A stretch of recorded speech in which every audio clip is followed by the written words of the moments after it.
I still don't remember dialing 911. People ask me about that sometimes. The ambulance, the deputies, what the dispatcher said. Truth is, I don't remember any of it. I remember the butter. That's what bothers me. Carol had left half a stick of butter on the counter because she'd been making banana bread. It was starting to soften in the afternoon sun coming through the kitchen window. I stared at it while I held a towel against the back of her head. Funny what your mind hangs on to. Not the panic, not the shouting, just butter.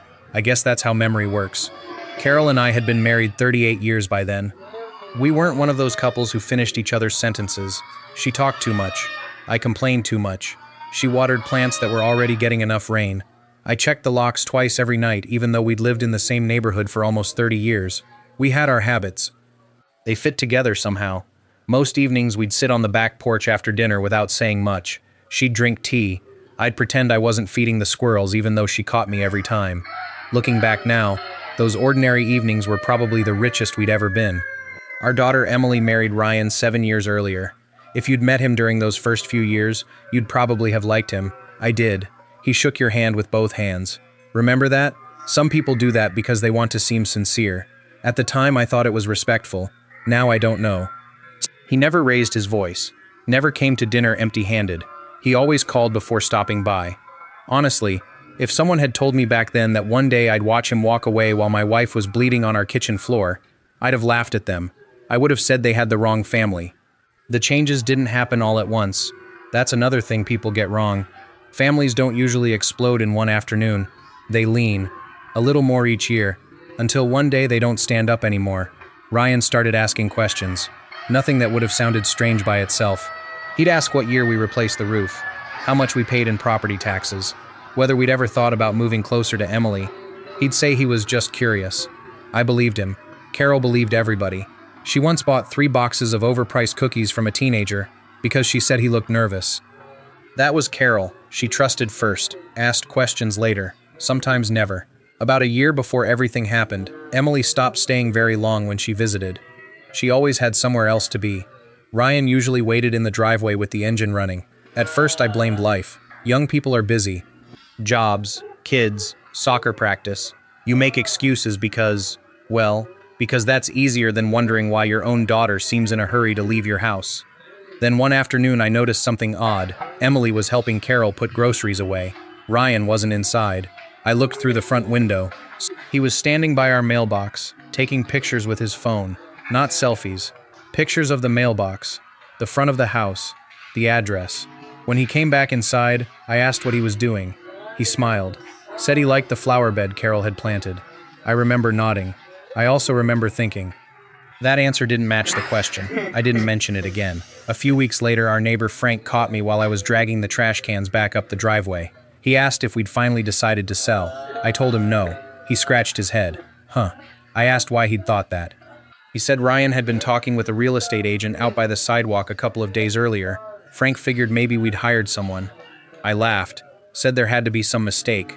Frank laughed too. Conversation over. At least that's what it looked like. That night I found Carol asleep in her chair with a crossword puzzle on her lap. The television was still on. I stood there longer than I should have time. Thinking about what Frank had said. Thinking about those pictures. Thinking about questions Ryan had been asking for months. None of it proved anything. Not one thing. But it all seemed to belong together somehow. I just couldn't see how. The next morning I called the county recorder's office. Not because I thought Ryan had done anything. I just wanted to make sure our property records looked the way they were supposed to. The woman on the phone was nice. She asked for our address. There was a pause. Not a long one. Maybe 3 seconds. Then she asked me a question that didn't make any sense. Sir, why has someone requested certified copies of your deed 3 times this year? I remember looking at the calendar hanging beside the refrigerator. It still said March, even though it was already April. Carol kept forgetting to flip it. I never told her. I liked seeing March. It reminded me of the daffodils she'd planted. The woman repeated her question. I told her we hadn't requested any copies. She got quiet. Then she said something I'll never forget. Someone has. I thanked her, hung up, and for the first time in our marriage, I didn't tell Carol what had just happened. I folded the note I'd written, put it in my wallet, and that was the day I realized this wasn't about curiosity anymore. It was about something else. I just didn't know what be. The strange part is, I almost convinced myself to let it go. That's what I keep coming back to. I actually stood in the garage with my truck keys in my hand, thinking maybe I was becoming one of those old men who saw danger everywhere. You hear stories, older people getting suspicious, thinking everyone's after them. I didn't want to become that guy, so I drove to the hardware store instead. Bought a bag of grass seed I didn't need, walked around for almost an hour looking at tools I already owned, anything to keep from thinking about those certified copies. When I got home, Carol was sitting on the porch shelling peas. She looked up and smiled. "You're late." I held up the grass seed. She laughed. "You forgot why you went, didn't you?" I laughed too. Truth was, I'd forgotten how to tell her what was bothering me. That evening, Emily called. Nothing unusual. She asked how we were doing, asked how Carol's knees were feeling. Then, almost as an afterthought, she asked if we'd ever found our house deed. The question hit me harder than it probably should have. I hadn't told anyone about the phone call, not even Carol. I asked why she wanted to know. She hesitated, just for a second. Then she said Ryan was organizing some of their paperwork and wondered where older property records were usually kept. That answer sounded practiced, not false, just prepared. After we hung up, I finally told Carol everything. The phone call, Frank, the pictures, the certified copies. She listened without interrupting. When I finished, she didn't defend Ryan. She didn't accuse him either. She simply said, "I think we should lock the file cabinet." That was Carol. She never jumped to the worst conclusion. She just quietly closed the next door someone might try to open. The following Monday, we met with the attorney who'd handled my brother's estate years earlier. I didn't walk in talking about Ryan. I walked in talking about protecting ourselves. There's a difference. He listened, asked careful questions, never once told me I was overreacting. When I mentioned the certified copies of the deed, he leaned back in his chair, didn't say anything for a few seconds. Then he asked, "Have either of you signed anything recently?" I looked at Carol. She shook her head. Then she stopped. "I did sign something." She frowned. "At Emily's house." I turned toward her. "What did you sign?" "I don't know." She looked embarrassed. "Ryan said it was for the homeowners association. Something about parking permits. We don't have a homeowners association." The room went quiet. Carol covered her mouth with both hands. I didn't even read it. The attorney didn't panic. He simply wrote something down. Then he asked her to describe the paper. Single page? Multiple pages? Did Ryan point to the signature line? Did anyone else watch? She answered every question. He nodded once. Then he said something that made my stomach tighten.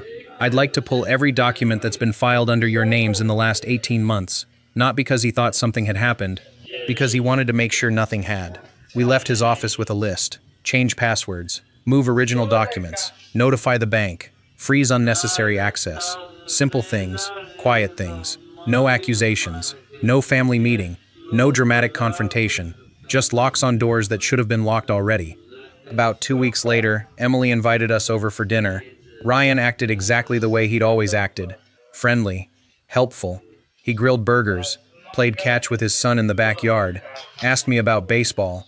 If I hadn't known everything I knew, I'd have thought I'd imagined the whole thing. Then I noticed our grandson. He was coloring dinosaurs at the kitchen table. Kids talk without realizing they're saying something important. He looked up at me and smiled. "Grandpa," I smiled back. "Yeah, buddy? Daddy says this is going to be your house soon." The room didn't go silent. Nobody else heard him. Ryan was outside. Emily was carrying plates in from the patio. Carol was pouring lemonade. It was just me, and a 5-year-old who had no idea he'd just changed everything. I asked him what he meant. He shrugged. "Daddy says when we live here, I get your workshop." He went right back to coloring. Green dinosaur, purple tail, like he'd been talking about the weather. I didn't ask another question. Not one. Children don't invent plans like that. They repeat them. Driving home, Carol kept looking out the passenger window. Finally, she whispered, "I don't think he's talking about helping us anymore." Neither did I. The next morning, our attorney called. He'd found something. Not a forged deed, not a fake mortgage, something smaller, but somehow worse. A notarized authorization form, one that had never actually been filed, one with Carol's signature at the bottom. He believed someone had been testing whether her signature would pass scrutiny before attempting something much bigger. He couldn't prove intent, not yet, but he didn't like what he was seeing. Neither did I. That's when he suggested something neither Carol nor I had ever considered, a trust. Not because we planned to leave anyone out, not because we wanted to punish anyone, because if someone ever tried to pressure us while one of us was sick, or injured, or confused, the decisions wouldn't belong to family. They'd belong to someone bound by law. We signed the papers 3 weeks later. Didn't tell Emily, didn't tell Ryan. There was no reason to. It wasn't about keeping secrets of nature. It was about keeping promises. The attorney looked at me before we left. If this folder stays in my cabinet forever, he smiled. That's the best outcome. I smiled back. I remember thinking, I hope you're right. I had no idea. 3 months later, I'd be standing in my own kitchen, listening to a coffee mug roll across the floor. 3 months isn't very long. It feels long when you're living it. Looking back, it was just enough time for everyone to settle into whatever role they'd chosen. Ryan kept visiting. Emily kept believing things would smooth themselves out. Carol kept making extra soup because she was sure they were working too hard to cook. And I started noticing little things I would have missed before. Ryan stopped asking questions. That should have made me feel better. Instead, it made me uneasy. People don't usually stop chasing something unless they think they're getting close to it. One Saturday, he offered to clean our garage, said he wanted to help us simplify. Carol thought it was sweet. I thanked him and said I'd already started. That wasn't true. I just didn't want him in there. Our file cabinet was bolted to the concrete floor behind an old workbench. He didn't know that. He also didn't know it was empty the same. The important papers had been sitting in the attorney's office for weeks. Sometimes protecting yourself is as simple as moving a folder. The afternoon everything happened started like 100 other afternoons. Carol was humming while she baked. I was changing the air filter in the hallway. The radio was playing an old Eagles song. I don't remember which one. I remember turning it down because someone knocked. It was Ryan, by himself. He wasn't smiling. That caught my attention first. Carol opened the door before I reached it. She asked where Emily was. He said she'd taken our grandson to the pediatrician. Then he walked straight to the kitchen table carrying a leather folder. Didn't ask if he could come in. Just walked in. He spread papers across the table. Loan estimates, payment schedules, interest rates, everything already highlighted with yellow marker. He'd done his homework. He looked at Carol. All I need are your signatures. She laughed a little. Thought he was joking. When he didn't laugh back, she looked at me. I asked what the papers were. He said refinancing our house would solve all of their financial problems. I asked what financial problems. He said it wasn't important. That answer told me everything. Carol folded her hands in her lap. I don't think so, sweetheart. Still calm, still kind. Ryan didn't move. He pointed to one line on the paperwork. It's only temporary. Carol shook her head. No. He looked at me. You need to convince her. I said the house wasn't collateral for someone else's mistakes. The room got very quiet. I could hear the refrigerator motor kick on. Funny. That's the last ordinary sound I remember. Ryan picked up the papers. Not to leave. He slapped them back onto the table hard enough that Carol's reading glasses fell to the floor. She bent to pick them up. He reached for the folder. I need you to sign. She stood back up, holding her glasses. No, one word. That's all. He grabbed her wrist. Not violently at first. More like someone trying to stop another person from walking away. I stepped toward him, told him to let go. He didn't. Carol pulled backward. The folder slipped. He yanked again. She lost her balance. There wasn't some dramatic shove across the room. Life usually isn't like that. It was one quick movement, one bad decision, one step that shouldn't have happened. The back of her head struck the edge of the counter. I still hear it. Sometimes when the house is quiet, I still hear it. She collapsed before I reached her. The recipe cards she'd been writing all morning scattered across the floor. One landed face up. Banana bread, extra cinnamon. Don't overmix. I know that because I looked at it while I was kneeling beside her. Your mind grabs strange things when it's trying not to fall apart. Ryan stared down at her. For 1 second, I thought he was going to help. Instead, he looked at me. And smiled. Not a big smile.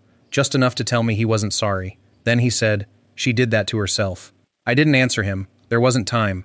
I called 911. The dispatcher asked questions. I answered them, as calmly as I could. Then, while I heard the sirens getting closer, I made one more call. The person answered on the second ring. I said only 4 words. Activate our plan. There was a pause. Then, I'll take care of it.